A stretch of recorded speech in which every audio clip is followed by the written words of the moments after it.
Halo semua, perkenalkan saya Maria Crescenti Sonialova dengan NIM 22120054. Nama saya Magdalena Olin Adi dengan NIM 23120214. Di sini kami akan mempresentasikan UTS kami, yaitu mereview jurnal.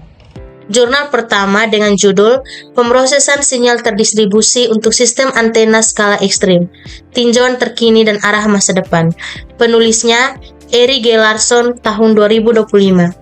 Fokus penelitian, algoritma pemrosesan sinyal terdistribusi untuk ELAA. Kontribusi penting, klasifikasi sistem ELAA, tinjauan algoritma dan arah riset.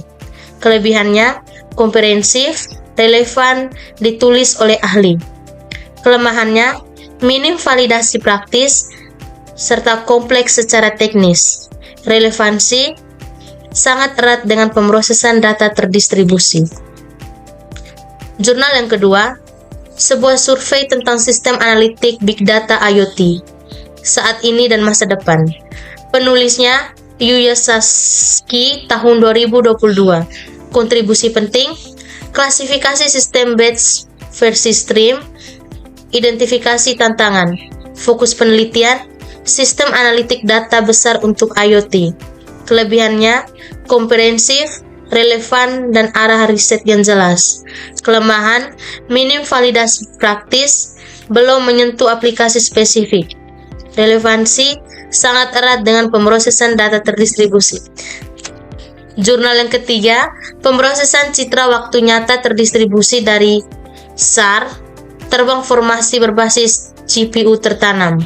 Penulis Tao Yang, tahun 2022. Fokus penelitian, pemrosesan citra SAR real time berbasis GPU embed. Kontribusi penting, algoritma CS terdistribusi dan sistem verifikasi Jetson Nano. Kelebihannya, efisien, hemat daya, dan skalabel. Kelemahan, terbatas pada satu platform dan belum mencakup integrasi penuh. Relevansi, sangat erat dengan pemrosesan data terdistribusi. Jurnal yang keempat, kerangka data yang skalabel dan andal untuk kembaran digital pembangkit listrik virtual yang dilengkapi sensor. Penulis Jing Jiang, tahun 2025. Fokus penelitian, framework data terdistribusi untuk digital twin VPP. Kontribusi penting, integrasi sensor, big data, dan orkestrasi otomatis dalam satu sistem. Kelebihannya, skalabilitas tinggi, real time, dan open source. Kelemahannya, validasi terbatas, potensi bottleneck pada orkestrator. Relevansi, sangat relevan untuk sistem terdistribusi dan sensor. Jurnal yang kelima, arsitektur manajemen data untuk testbed maritim berorientasi layanan. Penulisnya Axel Han, tahun 2022. Fokus penelitian, arsitektur manajemen data untuk testbed maritim berbasis layan. Kontribusi penting, model data space dan workflow untuk data terdistribusi. Kelebihan, modular, desentralisasi, dan mendukung privasi data. Kelemahannya, evaluasi terbatas, kompleksitas tinggi, dan domainnya spesifik. Relevansinya, sangat relevan untuk sistem terdistribusi dan kolaboratif. Jurnal yang keenam, arsitektur big data untuk pembuatan digital twin sinyal kereta api berbasis data sintetis. Penulisnya Giacomo Cabri, tahun 2024. Fokus penelitian, pengembangan DT sinyal kereta berbasis data sintetis dan big data. Kontribusi penting, model DT akurat, arsitektur skalabel, dan pendekatan industri 5.0. Kelebihannya, inovatif, skalabel, dan mendukung sistem virtual. Kelemahannya, validasi terbatas dan fokus sempit. Relevansinya, sangat relevan untuk sistem terdistribusi dan DT. Jurnal yang ketujuh, pembelajaran mesin untuk pemantauan transportasi pasir otomatis di pipa menggunakan data sensor akustik terdistribusi. Penulisnya Mayang Tiagi, tahun 2024.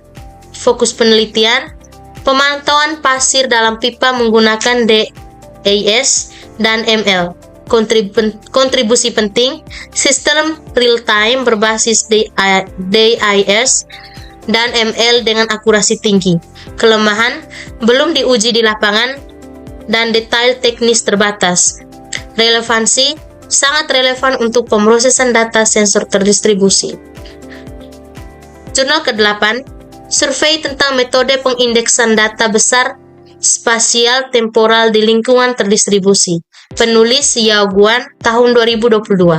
Fokus penelitian, klasifikasi metode pengindeksan data spatio-temporal.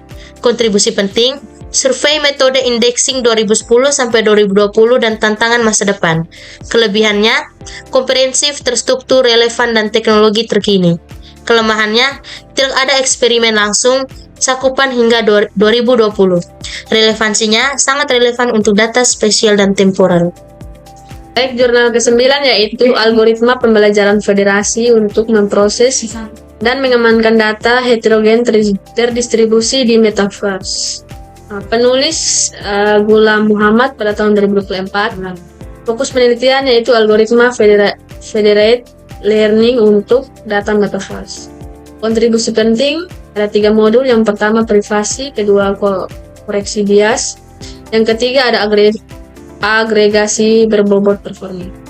Kelebihan yaitu privasi terjaga, adaptif, modular, akurasi tinggi. Kelemahan belum diuji di metaverse nyata, kompleksitas tinggi. Relevansi sangat relevan untuk sistem AI terdistribusi.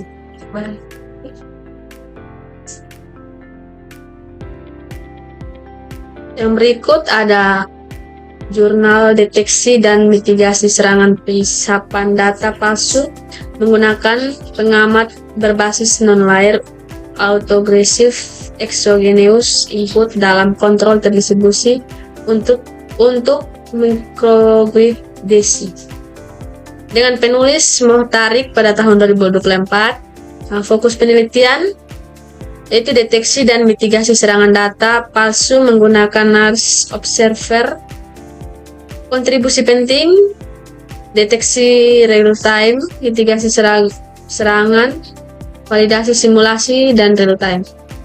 Kelebihannya yaitu akurat, tahan gangguan, dan validasi praktis. Kelemahannya yaitu fokus terbatas, ketergantungan pelatihan awal.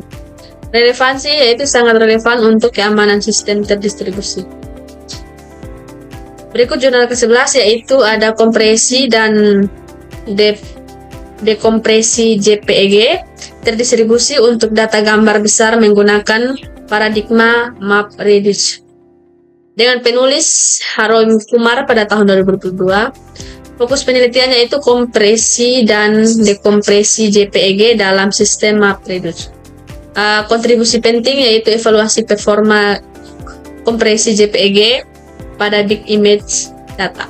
Kelebihannya yaitu scalable, efisien, evaluasi, dan teknis lengkap.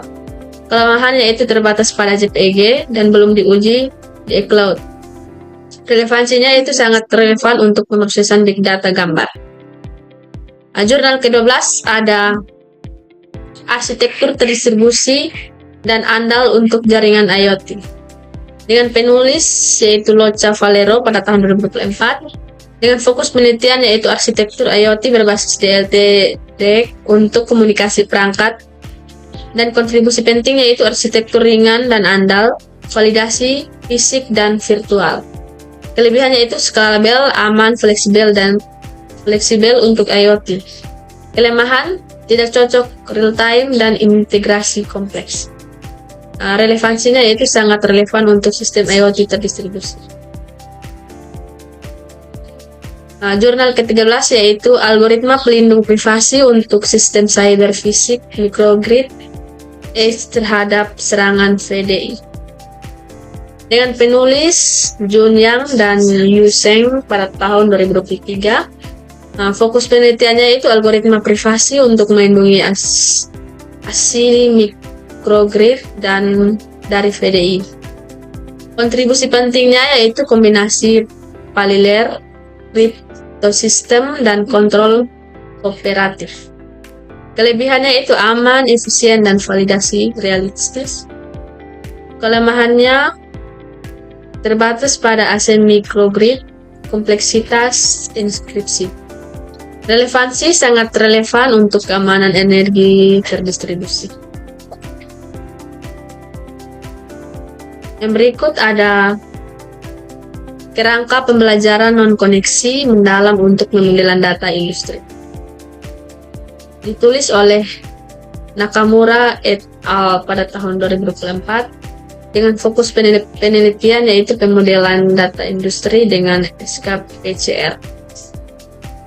Kontribusi penting yaitu alternatif DNN yang lebih ringan dan modular. Kelebihannya lebih efisien dalam komputasi dan kebutuhan memori. Kelemahannya itu belum diuji pada sistem industri berskala besar. Dan relevansinya sangat relevan untuk pemrosesan data terdistribusi dan sistem sensor industri karena menawarkan pendekatan efisien untuk industrial data modeling berbasis AI. Berikut jurnal ke-15 yaitu identifikasi terdistribusi waktu terbatas untuk sistem tersambung non-linear. Dengan penulis yaitu Marios Polikarpo pada tahun 2022. Dengan fokus penelitian yaitu identifikasi sistem non-linear secara terdistribusi yang mampu mencapai konvergensi dalam waktu terbatas tanpa ketergantungan pada persistent excitation. Kelebihannya yaitu cepat, scalable, teoritis kuat, realistis untuk sistem nyata. Kelemahannya yaitu kompleks matematis, belum diuji nyata dan verifikasi rank condition sulit. Relevansinya yaitu sangat relevan dengan pemrosesan data terdistribusi sistem IoT. Nah, kesimpulannya yaitu pertama ada tren riset utama. Itu ada efisiensi, skalabilitas, dan privasi. Implementasi banyak menggunakan Spark, Flink, Edge, dan Federated Learning. Tantangannya yaitu ada optimasi otomatis dan validasi nyata. Ada penelitian lanjut itu ada automate planning, adaptive clustering, dan Edge AI. Secara keseluruhan, kesimpulan yang kami buat dari telah 15 jurnal di atas menunjukkan bahwa perkembangan riset pada bidang pemrosesan data terdistribusi berorientasi pada peningkatan efisiensi, skalabilitas, dan keamanan sistem. Integrasi teknologi seperti Big Data, Edge Computing, dan Federated Learning, dan Digital Twin berperan penting dalam mendukung pengolahan data secara real-time dan adaptif. Meskipun sebagian penelitian masih menghadapi kendala dalam aspek validasi praktis dan kompleksitas teknis, arah pengembangan selanjutnya difokuskan pada otomatisasi proses, sistem adaptif, serta penerapan kecerdasan buatan yang aman pada lingkungan terdistribusi. Sekian dan terima kasih.